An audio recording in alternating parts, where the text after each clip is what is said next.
Hey, Bill, it's Mike Cohen here. By the way, I don't know if this is for Bill or this is for Robert T. Bell, whoever it's for. It's Michael Cohen here, former personal attorney and fixer to now, thank God, say it with me, and I know you're not from the country, but I want you to say it with me anyway, thank God out of office, hopefully soon to be indicted and incarcerated, our former idiot-in-chief, the narcissistic sociopath, Mandarin Mussolini himself, Donald J. Trump. I'm also the host of the podcast Mea Culpa. I hope you guys listen to it, as well as the author of the #1 New York Times bestseller, Disloyal, and soon to be released my second book, which is coming out October 11th, called Revenge, How Donald Trump Weaponized the United States Department of Justice Against His Critics. Okay, so look, one of the things that, obviously we're going to talk about here is, you tell me you live in Dorchester, New Brunswick, Canada. I don't know if you know this, but half my family lives in Toronto. Obviously, it's quite some distance, but nevertheless, you both,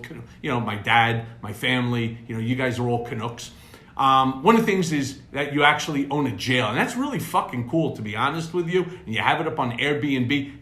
Me personally, I've seen enough of the inside of a jail. I'll probably never use it, but I do think it's a very funny thing to own. How you ended up getting it, don't know, but you are 100% correct. This is a perfect place for Trump, all right, to end up being in. Because, look, one of the things that we all know is that Donald will never spend time inside of a prison. And not because he's not guilty, but simply because, as a former president of the United States, he's debriefed every single day for 4 years on a lot of issues. Now, while he has the mental capacity of a 10-year-old, that doesn't mean he doesn't remember some of the more important and dangerous national security stuff that he was probably told. And rest assured, if he was ever incarcerated, he would sell all that information for a fucking box of Oreo cookies or a tuna. All right? So that'll never happen. It'll end up being a very strict home confinement situation, that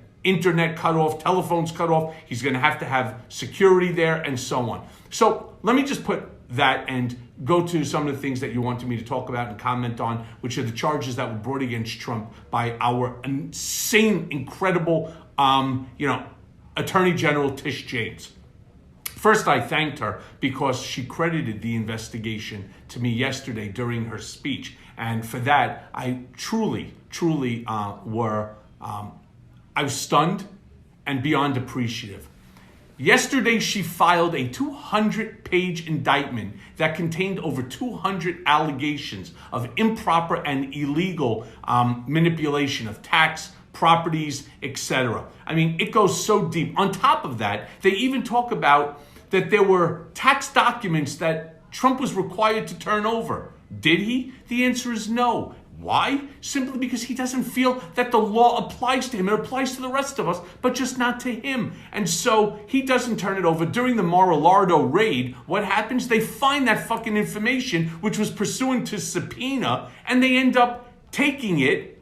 And now he is also in violation of what would be referred to as obstruction of justice. He refused to turn over documents pursuant to subpoena. I mean, this is insane. Every single day is another illegality being committed by this former president. I mean, it's absolutely mind-boggling that this is what happened. And so, look, what do I think is going to happen? Everybody's saying, Donald's going to do what he always does, which is to delay. I don't think so in this case. And I think they're all reading it wrong. I think Tish James is way too smart for that. I think now after the indictment, right, what's going to happen, of course, the Trump team, assuming he can even find a lawyer, since he doesn't pay and he's a ball buster for a client, they're going to put in an answer.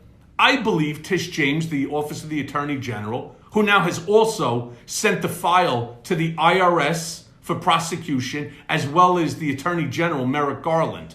But I believe Tish James, on her specific indictment, which is civil only, it's monetary, and while everybody's misstating what she has written there, that it's a $250 million settlement that she's looking for. That's not true. What she said is a baseline of $250. That's the bottom of the barrel. And rest assured, based upon the crimes and based upon the way I read the document and the way that I happen to know what was going on, I believe that the number will be somewhere between $750 and $1 billion.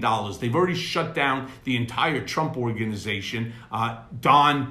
Don Jr., Ivanka, Eric, Weisselberg, Makani, none of them are allowed to work in businesses in the state of New York. They're not allowed to be on boards. They're not allowed to be directors there. That's it. The Trump organization will be closed. Will Donald try to stall? Absolutely. Do I think she'll let him? No. And I think she'll file a motion for summary judgment based upon the documents, the information, and so on. And so, again, I think this is the end of his finances across the board. Now, while he has assets like in Florida, like his Mar-a-Lago and some properties and so on, New York is where the bulk of his properties are, where the bulk of his real estate investments that have true value to it are located. And I believe she's going to take all of them. She's going to force the dissolution of the company altogether. And so let me say, Bill and Rob, wishing you guys the absolute best there in Canada. Stay safe, stay strong. Rest assured,